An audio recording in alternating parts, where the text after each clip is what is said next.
guys, Oscar and Suni here with Parenting on Mission, and we have a very exciting episode today, in my opinion.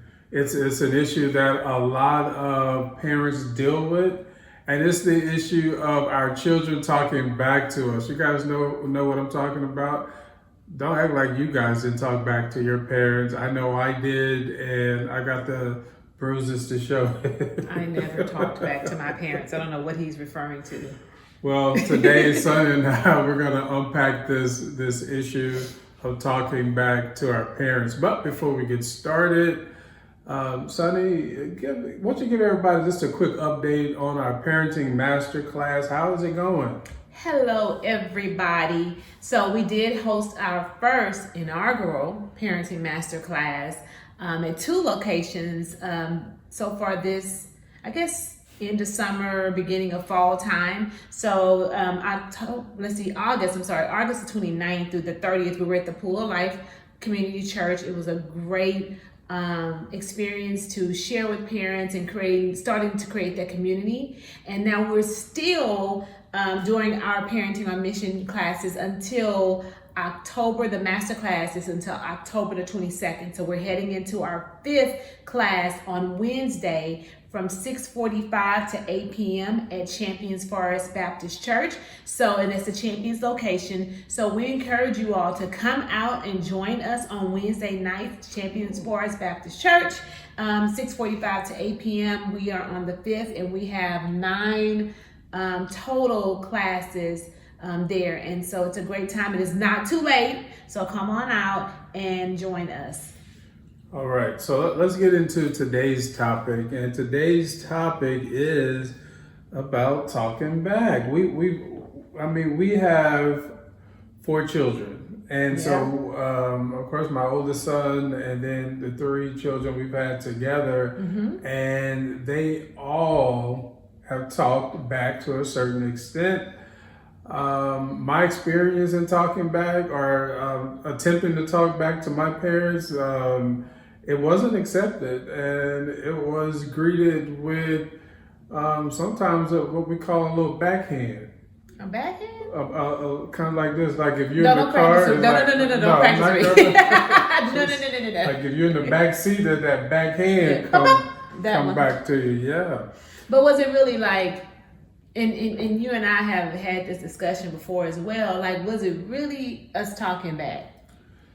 You know what I mean? Sometimes it was, but sometimes it was just asking valid questions or seeking clarification or just simply trying to explain my point of view. But, as we were growing up, we didn't have a point of view. Right. We weren't allowed to have a point of view. Didn't have a thought.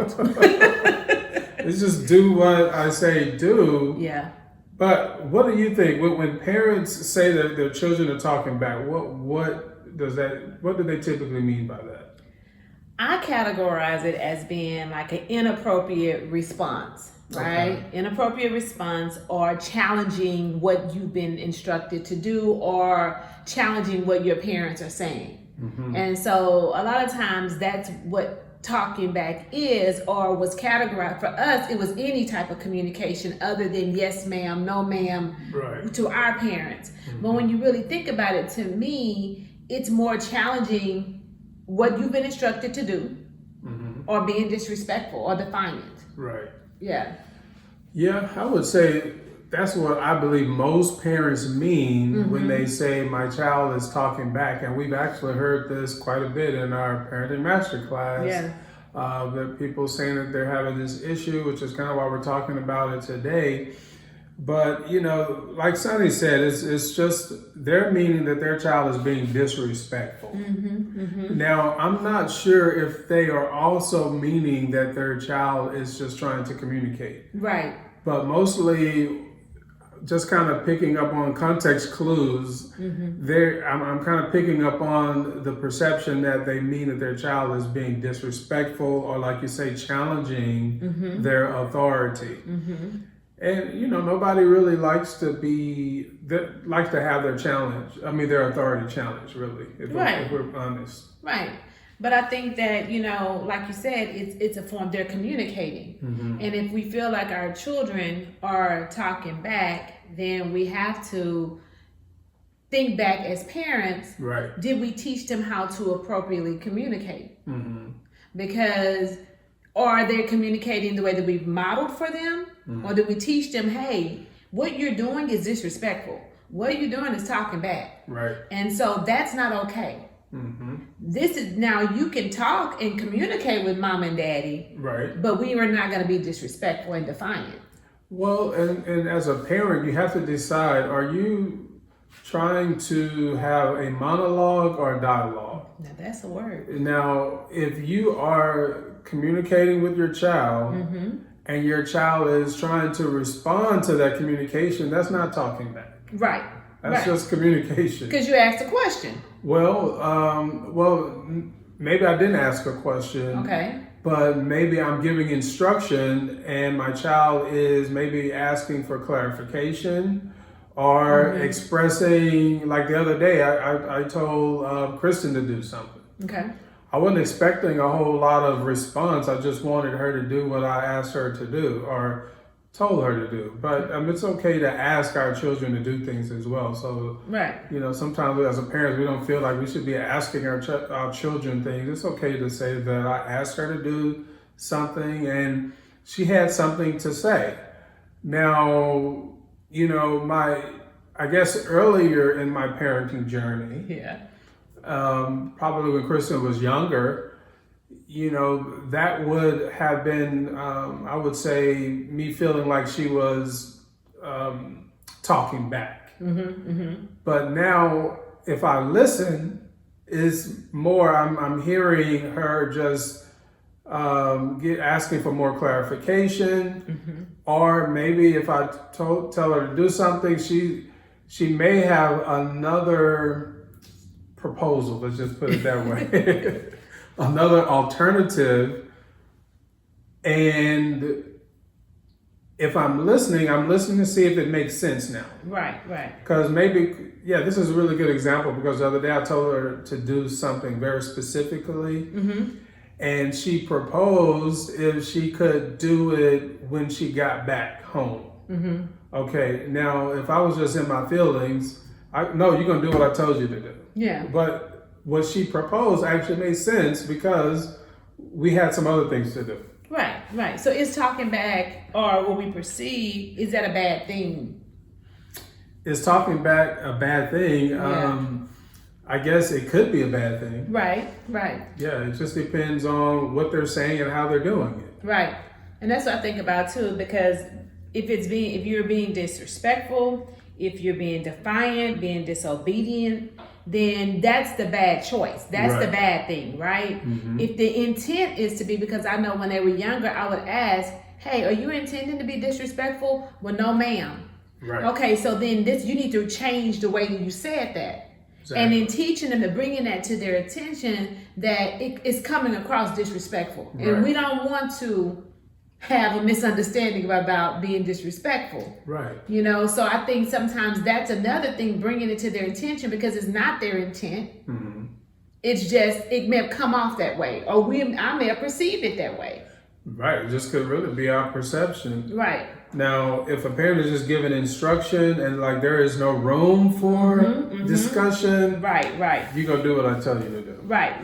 Like that's just it. We're not having but sometimes, like in the example that I gave with Kristen, there was some room for some discussion. Exactly. It didn't have to really be done at that moment. It could have been rescheduled. I mean, we do it at work all the time. So why can't we do that at home? So because then I hear you saying too, is that we are in what we're doing, it's really teaching them, how to communicate and work with in life forever. Other people. Right. So it's a time, there's a place, and I think there's a way that we respond and communicate. And when you've been given instruction, you've been asked to do something, if we're having a dialogue, then it's just a time to do it. Right. It doesn't always have to be right then and there. It's a place where we do it, and there's a way to do it. Right. And I think there's like two types of talking back. There's like respectful talking back. Yes. And disrespectful talking back. Like a lot of the things, like sometimes we see like these videos on YouTube or on TV where people are talking back to people of authority. Like I would say, first thing comes to mind is like police officers. We see all of that sometimes on videos, or it could be us with our boss at work or our supervisor. Yes. Talking back, the judge, like if you have to go to court, you don't try to do a lot of talking back, right? You try to do more explaining, but when you're explaining, you do it in a more of a respectful manner, your honor, and you say all of these types of things, right. So I think that's more like if your child is being respectful in their talking back, or shall we just really call it in their communication, I think that is okay. But the disrespectful, being defiant, raising your voice, telling me what you're not going to do when I tell you to do something, those things are never acceptable. Well, see, I think that goes back to the Mbu about intentionality. When they're responding to us, what is your intent? Right. Because if your intent is to get out of doing what you were told to do, then that would be a bad choice. Exactly. If your intent is to be defiant, I'm not gonna do it, I wanna do what I wanna do, then that's a bad choice. Right. So then that's when you start asking what's your intention to your children, you bringing it to their attention. Right. That there needs to be some clarity here, or you need to readjust yourself. Right. Yeah. Because if your child is asking a question or trying to explain themselves, there's nothing wrong with that. And as a father, as I could say from a male perspective, if we feel like we're challenged, just like any male, right? That's just how God kind of designed a male to behave. Right. We kind of want to bow up a little bit, but if your child is just trying to explain and communicate themselves, there's nothing wrong with us kind of bringing the temperature down and really trying to understand what are they saying? What are they trying to say? So what do you think would be a solution to talking back? Well, for one, if your child is talking back respectfully, we're communicating respectfully. Communicating, because talking back, let's just call it what it is. It's communication. Yes. And in communication, there's always encoding and decoding. Meaning that if you're delivering the message, you're encoding the message, the person receiving it, they have to decode what you are trying to communicate, right? So it just depends on how we are.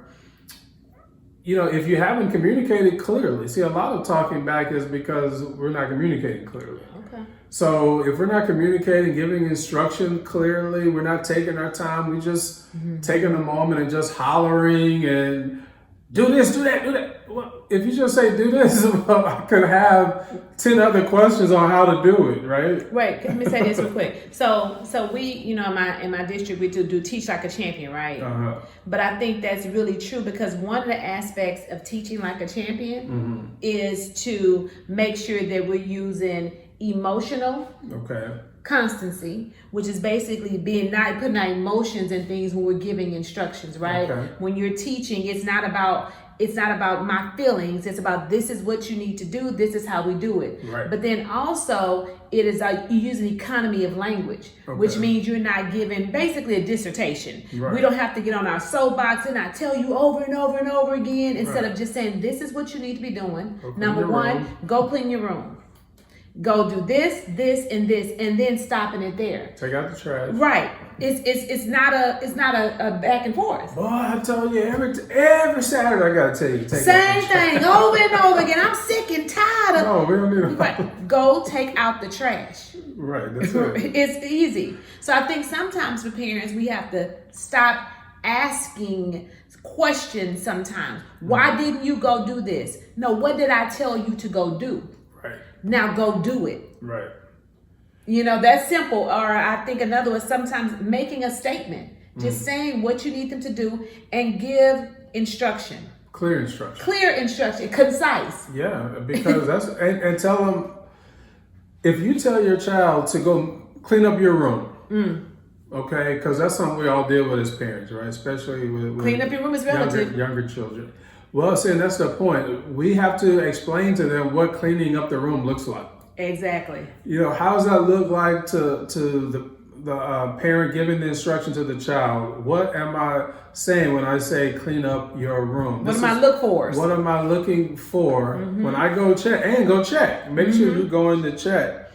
And so I would say that's a solution is, like you said, be clear in our conversation, give clear instruction, take the emotions out of it. Right. Let's just be very specific. Now, for disrespectful talking back, for respectful, I think for respectful talking back or communication, that should be encouraged, guys. Right. I think we should encourage our children to communicate and express themselves. Right. I don't see anything wrong with that as long as they are being respectful. Okay. Because we're teaching them also how to communicate with their teachers as they grow and develop, how to communicate with their bosses, authority figures that are going to be in their lives. Exactly. Sometimes our children, I think, don't feel or not comfortable sharing things with adults because they've never been allowed to and hasn't been encouraged on how to do it appropriately. Yeah. So we want to teach them back to really, that's advocating. Yeah. For themselves and what's going on with them and communicating what's going on. But when they feel like they can't communicate because we stopped it because it's perceived as talking back, Right. then they're hesitant to communicate as they get older. Exactly. So I think we're preparing them for life by teaching them how to appropriately, respectfully communicate with authority figures. Now, for disrespectful talking back or Yes. communication, you know, for that, it should not be tolerated. Let's just be clear. When your parents tell you to do something, you really just need to do it. Okay. I mean, I said earlier, I don't have an issue with respectful communication, but at the end of the day, when I'm telling my child to do something, Go do it.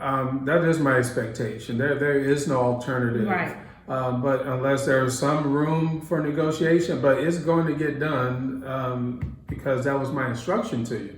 Right. Now, for a child that's being disrespectful in their communication, we need to let them know that how you're communicating right now is disrespectful. And I'm gonna give them an example of, okay, I understand what you're trying to communicate. So in the future, this is what you say. You know, And how you say it. You know, Daddy, can I take out the trash in 30 minutes? Yeah, after I finish my homework. I mean, maybe I'm studying or something. Right. Okay. And I may be like, okay, that makes sense. Okay, in 30 minutes, finish up, wrap up what you're doing right now, and then go take out the trash as I instructed you. But, you know, in 30 minutes from now, I will be checking to make sure what I've asked is being done. Because at the end of the day, our children must learn to be obedient. They must learn to respect authority. Yes. It starts with their parents. And so there is no not taking out the trash. It's only we're talking about you doing it 30 minutes later, I would say. And I would say this too, though, Oscar. Like sometimes when we're looking at things, so how are we expecting our children to obey a God who they've never seen before? Right. And they can't obey the parents who are sitting in front of them every day taking care of them. every You know day. what I mean? And so if that's the case, when we tell them, when God instructs us to do something, we need to do it. Because a lot of times when he's giving us instructions, all the time when he's giving us instructions, Right. it's either to provide provision for us, he's protecting us, it's something that's going to always be for our good. And so when we think about as parents, when we're providing instruction, it is for their good, or it's for their protection, correct? Or should be. Or should be, exactly. Right. So when you've been instructed to do something, I feel like this, if it's disrespectful, defiant, it's disobedient, those things lead to discipline on our end as parents. Right. So that's because that's being, like you said, that's being disobedient. And so as parents, we need to establish that and really hone into disrespect, dishonesty, not being honest.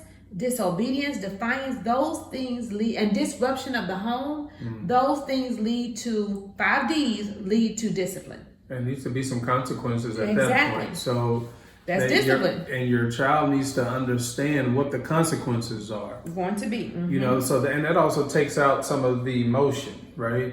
Brings the temperature down a bit. Okay, so I told you to do this. I gave you some instruction, and you chose to to talk back disrespectfully.